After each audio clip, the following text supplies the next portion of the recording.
ఉపమానం చెప్పడానికి ఒక కారణం మనకి ఇక్కడ కనబడుతుంది. ఓ ధర్మశాస్త్రోపదేశకుడు వచ్చి యేసయ్యని అడుగుతున్నాడంట. అది కూడా తెలుసుకోవడానికి కాదు, ఆత్మీయ సత్యాన్ని తెలుసుకోవడానికి కాదు, అడిగిన దాన్ని పాటించడానికి కాదు, శోధించడానికి. చెప్పండి, దేనికి? యేసుని శోధించడానికి. ఆయన ఏమన్నాడంటే, నిత్య జీవానికి వారసుడు కావాలంటే నేనేం చేయాలి? యేసయ్య అన్నారు, ధర్మశాస్త్రం ఏం చెప్తుంది, ధర్మశాస్త్రంలో ఏమి రాయబడి అన్నది అన్నప్పుడు ఆ ధర్మశాస్త్రం చెప్పాడు, నీ దేవుడైన యెహోవాను పూర్ణ హృదయంతో, పూర్ణాత్మతో, పూర్ణ శక్తితో, పూర్ణ వివేకంతో ఆయన ప్రేమించాలని రాయబడి అన్నది. నిన్ను వలె నీ పొరుగు వారిని కూడా ప్రేమించాలని రాయబడి అన్నది అని చెప్పాడు. యేసయ్య అన్నాడు, నువ్వు బాగుగా ఉత్తరం ఇచ్చితివి. ఎస్, ఒక వ్యక్తి నిత్య జీవాన్ని పొందాలంటే, నిత్య జీవం అనగా పరలోకం, నిత్య జీవం అనగా పరలోకం. ఎందుకు పరలోకం అంటే నిరంతరం జీవించగలిగేది ఒక మనిషి అక్కడే. భూమి మీద నిరంతరం జీవించలేడు, ఎందుకంటే మనిషికి మరణం ఉంది. మరణం తర్వాత కూడా జీవితం ఉందని బైబిల్ మనకు బోధిస్తుంది. ఆ జీవితంలోనికి వెళ్ళాలంటే కనుక భూమి మీద దేవుడు మనకిచ్చిన ధర్మాన్ని, వాక్యాన్ని మనం పాటించాలి. గత వారం చెప్పాను, అక్షరాన్ని రీతిగానే ఉండకూడదు మన క్రియలు, హృదయంలో రాయబడినట్టు ఉండాలి. మనం ఒక పత్రికగా ఉండాలి మనం. హల్లెలూయా. గత వారం చెప్పాను నేను మీకు, మందిరానికి వచ్చే మనం మందిరమై ఉండాలి. మందిరంలో, అర్థమవుతుందా? మందిరానికి వచ్చే మనం మందిరంలో ఒక మందిరమై ఉండాలి. ఎలా అవుతాం? దేవుని ఆత్మ మనలో నివసించడం ద్వారా, ఆయన మనలో ఉండడం ద్వారా, ఆయన వాక్యం మనలో ఉండడం ద్వారా, ఆయనను మనలో ప్రతిష్ఠించుకోవడం ద్వారా ఆయనకు ఒక మందిరం అయిపోతాం. మందిరంలో వాక్యాన్ని, బైబిల్ని చేతబట్టుకుని వచ్చే మందిరానికి వచ్చే మనము చేతిలో ఉన్న వాక్యం చేతిలో ఉండకూడదు, అది హృదయంలో దేవుని వ్రేలి చేత వ్రాయబడాలి. గత వారం కొరింథీ పత్రికతో పౌలు గారు చెప్పిన మాట మనం విన్నాం. దేవుని ఆత్మ చేత మా పరిచర్య ద్వారా క్రీస్తుకి ఒక పత్రికగా మీరు రాయబడ్డారు కదా. ఎస్, మీరు కూడా ఓ పత్రికగా మార్చబడాలి. దేవుని ఆత్మ చేత ఈ పరిచర్య ద్వారా క్రీస్తు మీ హృదయంలో వాక్యాన్ని వ్రాయాలి. ఎప్పుడు రాస్తాడు ఆయన? పరిచర్య మీద దృష్టి మీరు ఉంచినప్పుడు, పరిచర్య మీద లక్ష్యం మీరు ఉంచినప్పుడు, ఈ పరిచర్య ద్వారా ప్రకటించబడుతున్న వాక్యాన్ని మీరు అంగీకరించడానికి ఇష్టపడినప్పుడు. దేవుడు నీకు తెలుసు కదా, దాంట్లో మొదటిది నీ దేవుణ్ణి ప్రేమించాలి, రెండవది నీ పొరుగు వాడిని ప్రేమించాలి. ఈ పని ఖచ్చితంగా మనం చేయాలి. అక్షరంగా రాయబడింది మన హృదయంలో రాయబడి మన జీవితంలో మనం పాటించాలి. కానీ అక్కడ అది జరగల. ఆ ఉపమానంలో మనం అదే చూస్తాం. అప్పుడు ఆ ధర్మశాస్త్రోపదేశకుడు అన్నాడు, నా పొరుగువాడెవడు? చెప్పండి, ఏమన్నాడు? నా పొరుగువాడెవడు అని తాను నీతిమంతుడై ఉండగోరి ప్రశ్నించాడండి. యేసయ్య చక్కటి ఉపమానం చెప్పాడు ఆయన. ఈ రోజున మన పాఠం అది, ఉపమానం ద్వారా నేర్చుకునే ఆత్మీయ పాఠం, ఆత్మీయ సత్యం. అది మనం పాటించగలిగితే మన జీవితాలు ఎంతో ఆశీర్వాదకరంగా, దీవెనకరంగా మార్చబడతాయి. ఒక వ్యక్తి అంట యెరూషలేము నుండి యెరికోకి వెళ్ళిపోతున్నాడంట. మధ్యలో దొంగల చేతికి చిక్కబడ్డాడు. అతడు బట్టలు తొలగించబడ్డాయి. అతడు దిగంబరుడిగా ఉన్నాడు, కొట్టబడ్డాడు. అతడిని కొన ఊపిరితో వదిలిపెట్టి వెళ్ళిపోయారు. ఆ మార్గమున యాజకుడు వెళ్ళాడు, అతను చూసుకుంటూ వెళ్ళిపోయాడు. తర్వాత లేవీయుడు వెళ్ళాడు, ఆయన చూసుకుంటూ వెళ్ళిపోయాడు. తర్వాత సమరయుడు వెళ్ళాడు, ఒక అన్య జాతి వాడు. ఆ రోజుల్లో వాళ్ళకి సరైన గౌరవాలు లేవు. అలాంటి స్థితి కలిగిన ఒక సమరయుడు ఆ దారి గుండా వెళ్తున్నాడు. ఆ పడి ఉన్న వ్యక్తిని చూశాడు, గబగబా ఆయన దగ్గరికి వెళ్ళాడు, నూనె రాశాడు, కనికెరపడ్డాడు, కట్టు కట్టాడు, తన గాడిదని ఎక్కించుకున్నాడు, పుట్టుకల్లో ఇంటి వాడికి తీసుకెళ్ళాడు, అతనితో ఉన్నాడు. తెల్లారిన తర్వాత అంటున్నాడు, ఇదిగో 2 దేనారాలు ఇచ్చి ఇతని కొరకు ఇది ఖర్చు పెట్టు, ఏదైనా అవసరం అయితే ఇదంతా వచ్చిన తర్వాత నేను ఇస్తానులే అని చెప్పి ఆ సమరయుడు వెళ్ళిపోయాడు. అప్పుడు ప్రభు అన్నాడు, ఈ ముగ్గురులో దెబ్బలు తిన్న వాడిని బట్టి ఎవడు పొరుగాడు? యాజకుడా, లేవీయుడా, సమరయుడా? సమరయుడే కదా. అంటే అక్కడ తానెవరో తెలియకపోయినా ఒక మనిషి ఆపదలో ఉన్నాడు అని మనం ఎరిగినప్పుడు మనం దాటి వెళ్ళకూడదు, దాటి వెళ్ళకూడదు, దాటి వెళ్ళకూడదు. మనకు తెలియని వ్యక్తులను మనం దాటి వెళ్ళకూడదు. తెలిసిన వ్యక్తులైనా దాటి చేతనైనా సహాయం చేయాలి. ఇక్కడ ఈ ఉపమానానికి భావం ఏంటంటే, పొరుగువాడు ఎవడు అనే ప్రశ్నకి సమాధానం ఆ సమరయుడు. చెప్పండి, ఎవరు? ఆ సమరయుడు. ఏమీ కాని వాడికి సహాయం చేసేవాడే పొరుగువాడు.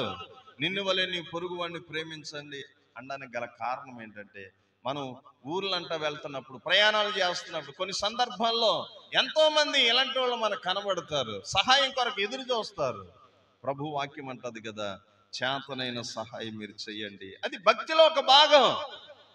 చెప్పండి, భక్తిలో ఒక భాగం. ఇది ఉపమానాన అక్షర సారాంశం. ఆత్మీయ అర్థం ఏంటి? బాగా చెప్తాను, వినాలి, బాగా చెప్తాను. ఒక వ్యక్తి యెరూషలేమును విడిచి ఎక్కడికి వెళ్ళిపోతున్నాడు అంటే యెరికోకి వెళ్ళిపోతున్నాడు. చెప్పండి, ఎక్కడికి వెళ్ళిపోతున్నాడు? ఆత్మీయ అర్థం, యెరూషలేము మహారాజు పట్టణం, సియోను పర్వతం, దేవుని కోరుకున్న స్థలం, అంటే దేవుడు ఉండే స్థలం. మత్తయి రాసిన సువార్త చూడండి, కొన్ని మాటలు మీకు త్వరగా నేను చూపిస్తూ నేను దేవుని యొక్క మాటలు మీకు త్వరగా చెప్తాను. మత్తయి రాసిన సువార్త 5వ అధ్యాయము 35వ వచనం. భూమి తోడనవద్దు, అది ఆయన పాదపీఠం. యెరూషలేము తోడవనవద్దు, అది మహారాజు పట్టణము. ఎవరి మహారాజు? మన ప్రభు అయిన యేసయ్య. నిజమేనంటారా? నిజమే. కీర్తన గ్రంథం 48వ సంకీర్తన 1వ వచనం చూడండి. 48వ సంకీర్తన 1వ వచనం తీసిన వారు త్వరగా చదవండి. మన దేవుని పట్టణమందు, ఆయన పరిశుద్ధ పర్వతమందు యెహోవా గొప్పవాడును బహుకీర్తనీయుడనై ఉన్నాడు. ఉత్తర దిక్కున మహారాజు పట్టణమైన సియోను పర్వతము రమ్యమైన ఎత్తుగల చోట నుంచబడిన సర్వభూమికి సంతోషకరముగా ఉన్నది. హల్లెలూయా.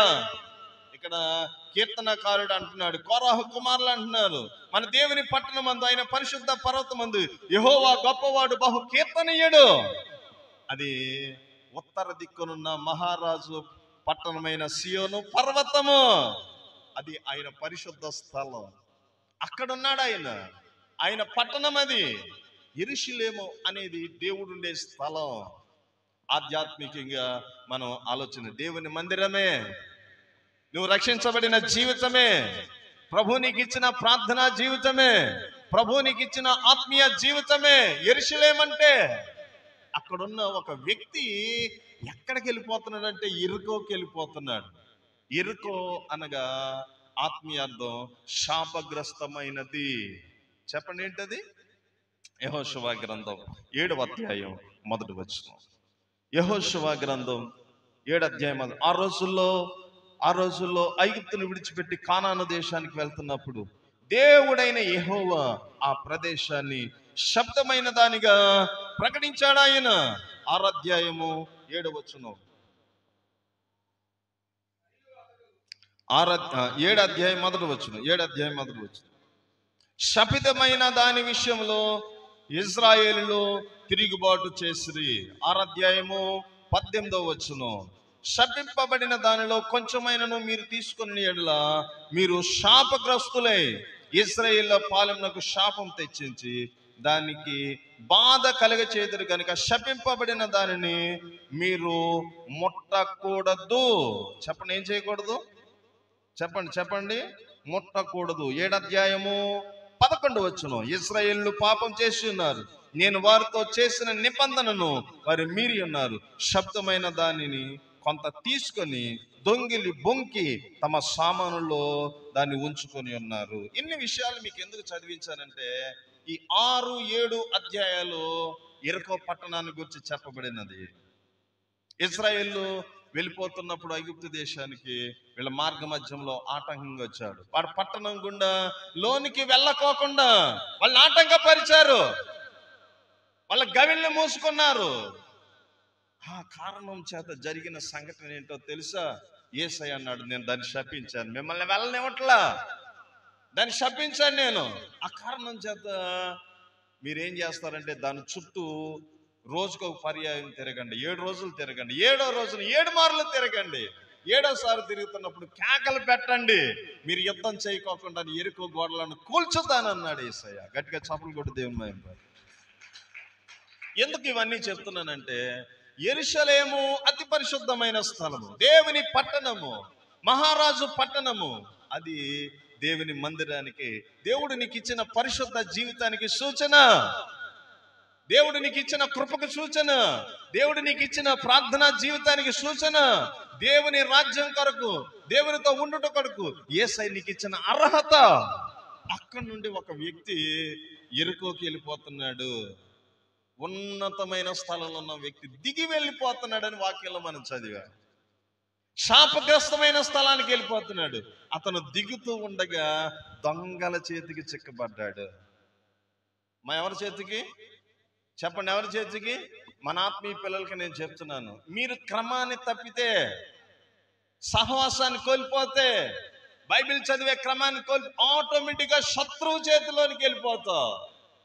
ఎప్పుడు దొరుకుతామని చూస్తున్నాడు. మీకు విషయం చెప్పనా, దేవుని కాపుదలలో ఉన్నంత కాలము, ఆయన కంచెలో ఉన్నంత కాలం వాడు ఏమీ చేయలేడు మనల్ని. ఏ విషయంలో మనం అదే చెప్తాం. అతని చుట్టూ నువ్వు కంచె వేసితివి, నేనేం చేయగలుగుతున్నా, అతను నేనేమీ చేయలేడు, కంచె తీసి చూడు అన్నాడు. అమ్మా ఏమన్నాడు రా? కంచె తీసి. ఎస్, ఆయన పిల్లలకు ఆయన కాపుదలకు ఉంటాడు, ఆయన పిల్లలకు ఆయన తోడుగా ఉంటాడు. వాగ్దానం, ఇశ్రాయేలును కాపాడువాడు కునుకడు, యెహోవా తన భక్తులను కాపాడును, యెహోవా తనను ప్రేమించే వారిని కాపాడును. ఇశ్రాయేలును పగలు మేఘస్తంభంగా, రాత్రి అగ్నిస్తంభంగా కాపాడుకున్నాడు. ఆయన పిల్లలను ఎప్పుడు ఆయన విడిచిపెట్టాడు. ఆయనతో సహవాసం చేసేవారు, ఆయన నిబంధనలో నిలిచిన వారిని, ఆయనతో ఉన్నవారిని, ఆయనను వెంబడించే వారిని ఎప్పుడు ఆయన విడిచిపెట్టాడు. కానీ ఈ వ్యక్తి అక్కడి నుండి శాపగ్రస్తమైన స్థలానికి వెళ్ళిపోతున్నాడు, దిగి వెళ్ళిపోతున్నాడు. మధ్యలో దొంగల చేతికి చిక్కబడ్డారు. ఎవడి దొంగ? శత్రువైన వాడు ఏం చేస్తాడో తెలుసా? యోహాను సువార్త 10వ అధ్యాయంలో యేసయ్య చెప్పాడు, నేను మంచి కాపర్ని, నిజమైన కాపర్ని. దొంగ కాపర్ ఉన్నాడు, నాశనం చేస్తాడు, వాడు దొంగ, వాడు దొంగ, వాడు దొంగ, వాడు దొంగ అని చెప్పాడు ఆయన. చూడండి దొంగ ఎందుకు వస్తాడో చెప్పాడు అక్కడ 10వ అధ్యాయంలో 10వ వచనం. దొంగ దొంగతనమును, హత్యను, నాశనమును చేయుటకు వచ్చును గాని మరి దేనికి రాడు. గొర్రెలకు జీవం కలుగుటకును, అది సమృద్ధిగా కలుగుటకును నేను వచ్చి తిని. దొంగతనం చేయడానికి వస్తాడు, హత్య చేయడానికి వస్తాడు, నాశనం చేయడానికి వస్తాడు. ఏం దొంగలిస్తాడు? నీ రక్షణ జీవితాన్ని దొంగలిస్తాడు. అక్కడ మనం చదువుతాం, బట్టలు పట్టుకెళ్ళిపోయారంట. చదువుతారా? లూకా సువార్త 10వ అధ్యాయంలో వాడిని కొట్టి వాళ్ళు చేసిన పని నిజంగా అక్షరంలో ఉన్న ఆత్మీయ అర్థాన్ని మనం చూస్తున్నామండి. చూడండి ఆ మాట మనం చదువుదాం. చూడండి 10వ అధ్యాయంలో 30వ వచనం. ఒక మనుషుడు యెరూషలేము నుండి యెరికో పట్టణమునకు దిగి వెలుచు దొంగల చేతిలో చిక్కెను. వారు అతని బట్టలు దోచుకుని అతన్ని కొట్టి కొన ప్రాణంతో విడిచిపోయిరి. బట్టలు దోచుకున్నారంట. చెప్పండి, ఏంటా బట్టలు? దేవుడు నీకు అనుగ్రహించిన రక్షణ వస్త్రం. చెప్పండి ఏంటయ్యి? యోహాను అడిగాడు పద్మాసు దీపంలో పెద్దని, వీళ్ళెవరు? ఆ తెల్లని వస్త్రాలు ధరించుకున్న వాళ్ళు.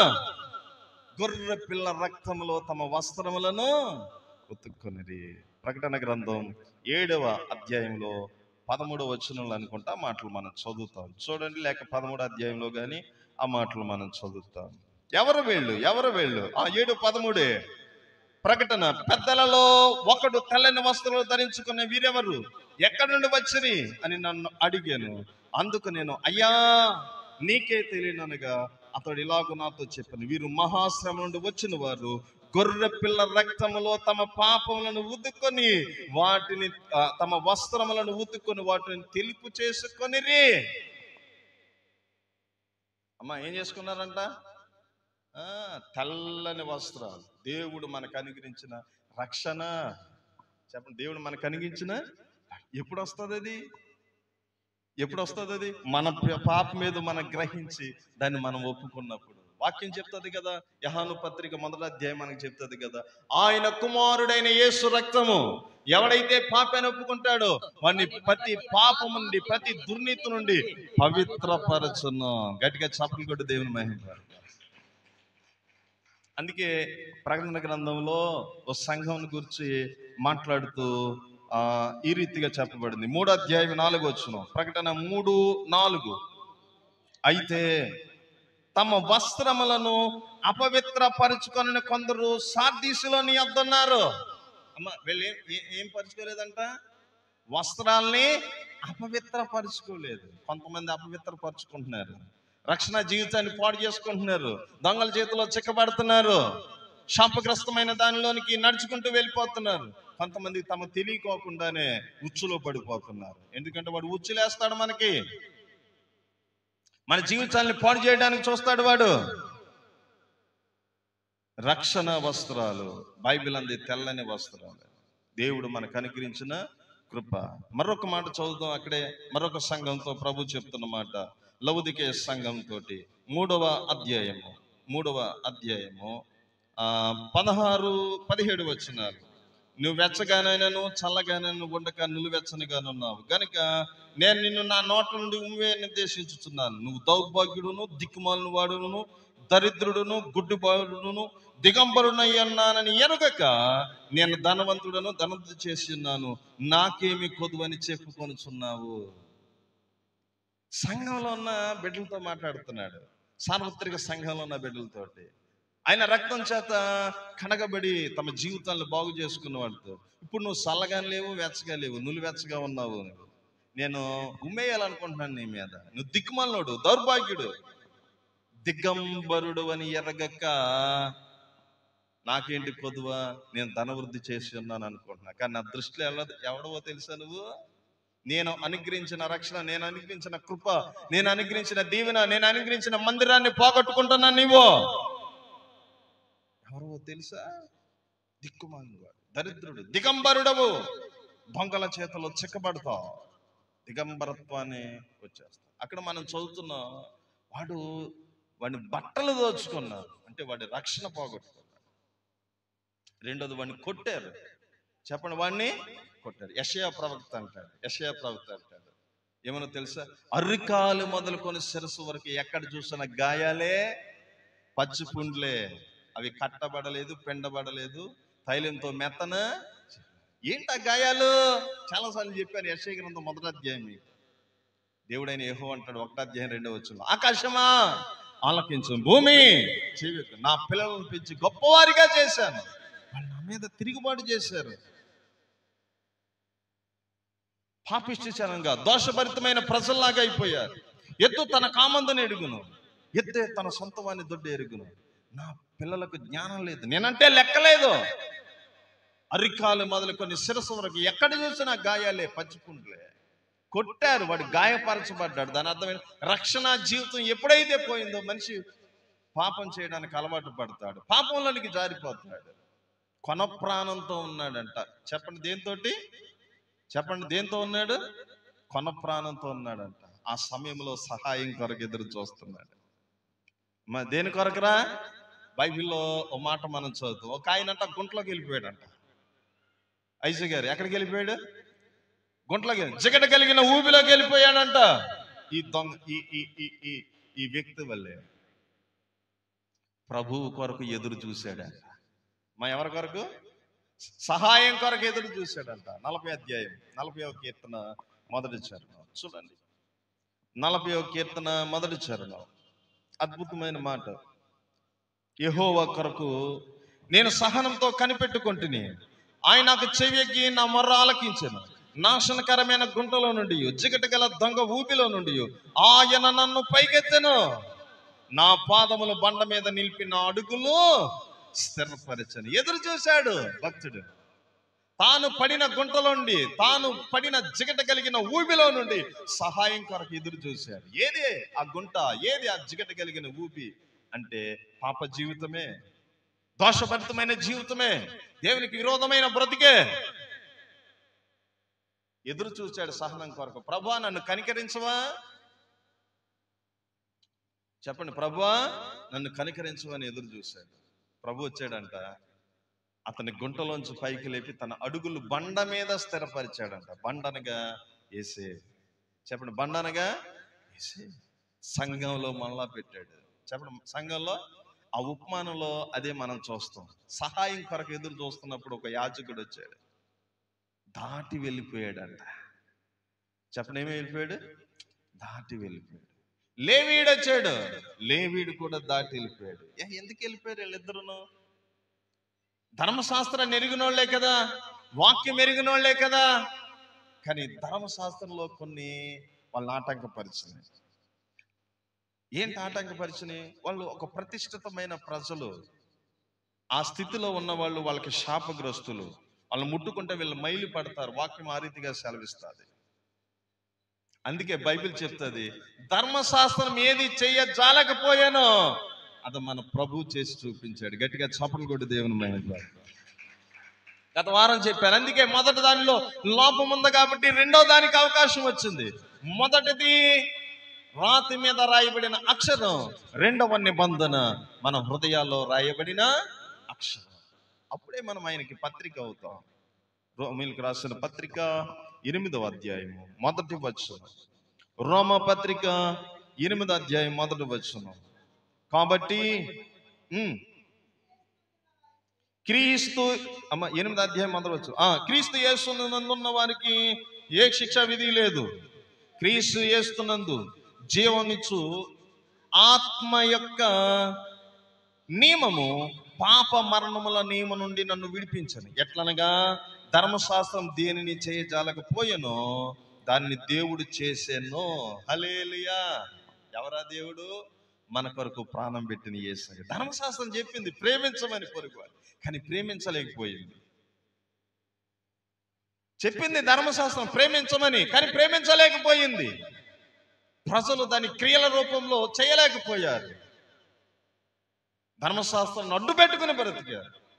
ఒక కోణాన్ని ఇందా చూడండి, ప్రారంభంలో చెప్పాను చూడండి మీకు బాప్తిసాల గురించి. ఇక్కడ ఉన్న ఆలోచన కళ వస్తేనో, వాక్యం వస్తేనో, లేకపోతే ప్రభు మాట స్వరం వినబడితేనో బాప్తిసం తీసుకో, లేకపోతే తీసుకోకూడదు అని అక్షరం ఎట్లాగైతే మనిషిని ఆపిందో అలాగే మరే కోణంలో ఉన్న దాన్ని చూడలేకపోయింది సమాజం. వాక్యం చెప్పడం ద్వారా, దైవజనుల ద్వారా, దేవుడి స్వార్థ ప్రకటించడం ద్వారా ఆయన పిలుస్తున్నాడనే ఆ విధానాన్ని సమాజం గుర్తించుకోకుండా ఒక కోణం ఆపింది.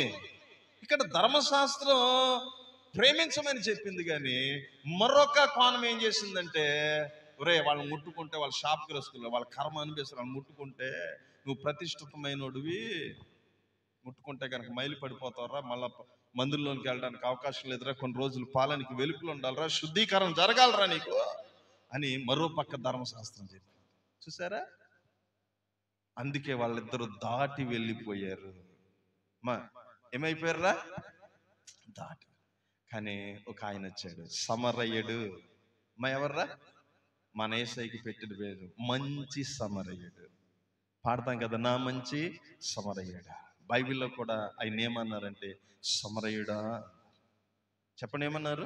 కోపంతో అన్నారు, నువ్వు సమరయుడు, నువ్వు దెయ్యం పట్టిన వాడు అన్నారు. చదువుతారా? యోహాను సువార్త 8వ అధ్యాయం చూడండి. మాట చెప్పి ముగిస్తాను, టైం అయింది, మళ్ళా ఆరాధన ఉంది మనకి. యోహాను సువార్త 8వ అధ్యాయము 48వ వచనం. అందుకు యూదులు, నీవు సమరయుడువు, దయ్యం పట్టినవాడు అని మేము చెప్పు మాట సరియే కదా. ఏమన్నారు ఆయన్ని? సమరయుడు. సమరయులు అనగా ఎవరనుకుంటున్నారు? సంకర జాతి, మిశ్రిత జనము. తండ్రేమో యూదుడు అనగా ఇజ్రాయేలుడు, తల్లేమో అన్యజనురాలు. వాళ్ళకి పుట్టిన సంతానమే సమరయులు. ఆ రోజున ఇజ్రాయేలులు కానీ, ఆ రోజున యూదులు కానీ సమరయులతో సాంగత్యం చేసేవారు కాదు. అందుకే సమర స్త్రీ అంటది కదా 4వ అధ్యాయంలో, నువ్వు యూదుడు అయి ఉండి నన్ను నీళ్ళు అడుగుతున్నావా? యూదులు సమరయులతో సాంగత్యం చెయ్యరు కదా, కానీ ఈయన చేస్తాడు.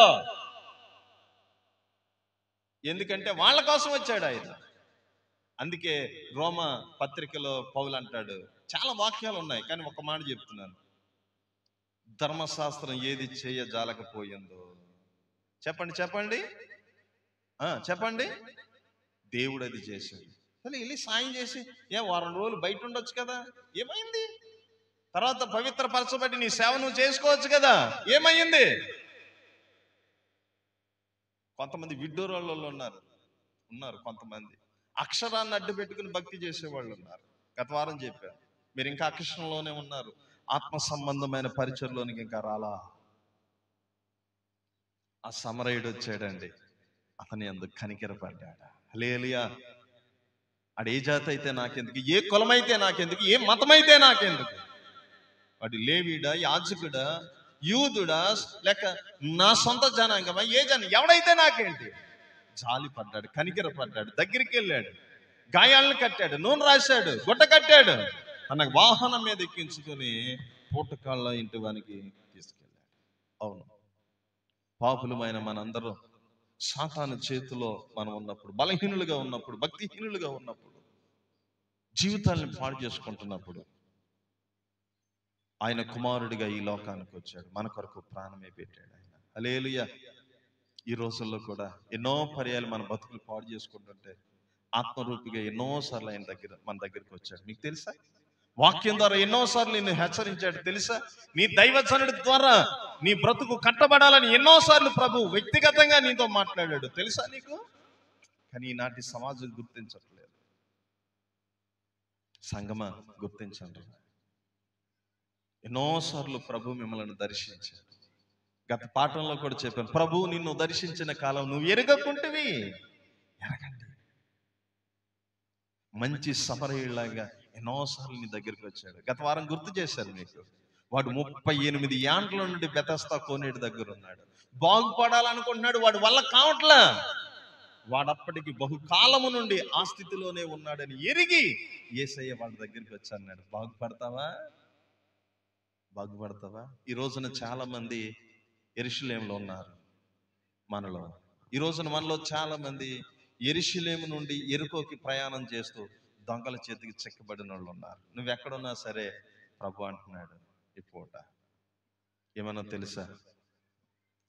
తెలుసా, నేను మంచి సమరయుడిగా నీ దగ్గరికి వచ్చాను, నేను బాగుపడతావా? వాక్య స్వరూపైన దేవుడు, ఆత్మస్వరూపైన దేవుడు, ప్రేమయున్న దేవుడు తన వాక్కు ద్వారా మనతో మాట్లాడు. బాగుపడతావా? నేను నిన్ను బాగు చేస్తాను. ప్రపంచంలో ఎవరు మనల్ని బాగు చేయలేరు, మన మనసును ఎవరు నెమ్మదిపరచలేరు. ఆయన తప్ప. చెప్పండి, ఆయన వచ్చాడు, వాడి గాయాలన్నీ కట్టాడు.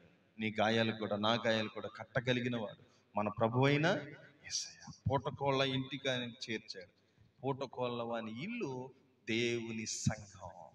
చెప్పండి, దేవుని చెప్పాలి దేవుని సంఘం. మళ్ళా ఏ సహవాసాన్ని అయితే కోల్పోయాడు ఆ సహవాసంలోనికి, ఏ మందిరాన్ని అయితే కోల్పోయాడు ఆ మందిరంలోనికి, ఏ ఆత్మనైతే ఆ ఆత్మను, ఏ పరిస్థితిని కోల్పోయాడు ఆ పరిస్థితిలోనికి తీసుకొచ్చి అక్కడ పెట్టి, అక్కడున్న పూటకోళ్ళ వాడిని సంరక్షిస్తూ, వాడికి భోజనం పెడుతూ, వాడి ఆళ్ళ పాలన చూసి ఆ పూటకోళ్ళ యజమానికి ఈయన 2 దేనారాలు ఇచ్చాడు. బాగా వినాలి ఈ మాట, ముగిస్తున్నా. 2 దేనారాలు ఇచ్చాడు. 2 దేనారాలు ఆత్మీయ అర్థం, ఒకటి పాత నిబంధన, ఒకటి క్రొత్త నిబంధన. ఒక వ్యక్తి ఆధ్యాత్మికంగా బ్రతకడానికి ఈ నిబంధన మనకు అవసరం. పాత నిబంధన ఛాయ అయితే క్రొత్త నిబంధన నిజ స్వరూపం. పాత నిబంధనలో రాయబడిన ప్రతి మాటకి ఆత్మీయ అర్థం గాని, ఆత్మీయ నిర్వచనం గాని, ఆత్మీయ రూపకల్పన గాని మన ప్రభువైన యేసయ్య. పాత నిబంధనలో అర్థం కాని ఎన్నో విషయాలు క్రొత్త నిబంధనలో మనకు అర్థమవుతాయి. 2 నిబంధనలు ఇచ్చాడు ఆ పూటకోళ్ళ ఇంటి వానికి. ఎవరు అనుకుంటున్నారు? ఆయన దైవజనుడు. ఇదిగో బాగుపరిచాను, సంఘంలో చేర్చాను, నీకు 2 నిబంధనలు ఇస్తున్నాను. వాడు బతకాలి, వాడి గాయాలు కట్టబడాలి, వాడు జీవించాలి. ఏదైనా ఖర్చు చేసాక నీకు ఇస్తాను, ఇంకేముంటుంది నా మాకు? కావాల్సిందల్లా ఇచ్చేసాడు. చెప్పండి, కావాల్సిందల్లా మరలా వస్తానన్నాడు. చెప్పండి, మరలా వస్తాను. బైబిల్ చెప్తాది, ఇదిగో నేను మేఘారుడై వచ్చుచున్నాను, వాని క్రియలు చొప్పున జీతం ఇస్తాను. ఏమిస్తాను? ఓ దైవజనుడిగా నాకు, ఓ విశ్వాసిగా నీకు ఏమి ఇవ్వాలో జీతం ఇస్తాను, ఆ బహుమానం ఇస్తాను. సిద్ధమేనా మీరు? సిద్ధమేనా మీరు? ఆత్మీయ పాఠాన్ని మనం నేర్చుకున్నాం ఈ ఉపమానం ద్వారా. యెరూషలేము దేవుని పరిశుద్ధ పట్టణం. అక్కడి నుంచి ఒక వ్యక్తి శాపగ్రస్తమైన స్థలానికి వెళ్ళిపోతున్నాడు. దొంగల చేతికి చిక్కబడ్డాడు. ఆత్మీయ జీవితాన్ని నాశనం చేసుకున్నాడు. అయితే ఇద్దరు వ్యక్తులు ఆయన దాటి వెళ్ళిపోయారు. ధర్మశాస్త్రం దాటి వెళ్ళిపోయింది. చేయలేకపోయింది అతనికి సహాయం, ప్రేమించలేకపోయింది, చెప్పింది కానీ చేయలేకపోయింది. మంచి సమరయుడిగా మన యేసయ్య మన దగ్గరికి వచ్చాడు. ఎప్పటి నుంచో అదే స్థితిలో ఉన్నామని ఎరిగి మన దగ్గరికి వచ్చి మన గాయాలు కట్టాడు, మన బాగు చేశాడు, సంఘంలో చేర్చాడు. స్తోత్రం కలుగును గాక, స్తోత్రం కలుగును గాక. మన జీవితాలు కట్టబడ, మనం పోషించబడటానికి పూటకోళ్ళవానికి 2 దేనారాలు అనబడిన ఆయన దివ్య గ్రంథాన్ని ఇచ్చి, నా పిల్లలకు దీన్ని బోధించమని పెంచాలి అంటాడు. ఇప్పుడు మీరేం చేయాలి తెలుసా విశ్వాసులుగా? ఓ దైవజనుడు, నేను దాన్ని ఖర్చు చేయాలా? ఖర్చు చేస్తూ మీకు ఇస్తున్న ఆహారాన్ని మీరు భుజించాలా? అప్పుడు దేవుని కృప పొందుకుంటావు, నువ్వు ఎదుగుతావు, నీ గాయాలు మానుతాయి, నీ జీవితం, నీ ఆత్మీయ జీవితం అభివృద్ధి అవుతుంది, దేవుని కృప పొందుకుంటావు. గల్తీ రాసిన పత్రిక మనం చెప్తుంది, అబ్రహాము పొందిన వాగ్దానాల్లో యేసుక్రీస్తు ద్వారా నీవు నిలిచి ఉంటా. అర్థమైందా మీకు పాఠం? చెప్పండి. అబ్రహాం పొందిన వాగ్దానం యేసుక్రీస్తు ద్వారా మనకు కలుగుతుంది. కాబట్టి ఏ వాగ్దానాలు అబ్రహాం పొందుకున్నాడు, ఆ వాగ్దానాల్లో నిలిచి ఉంటావు, దేవుని కృప పొందుకుంటాం. ఆ రీతిగా మనందరం కట్టబడడానికి, ఉండడానికి దేవుని కృప మనకు తోడైండును గాక. అందరు లేచి నిలబడతాం.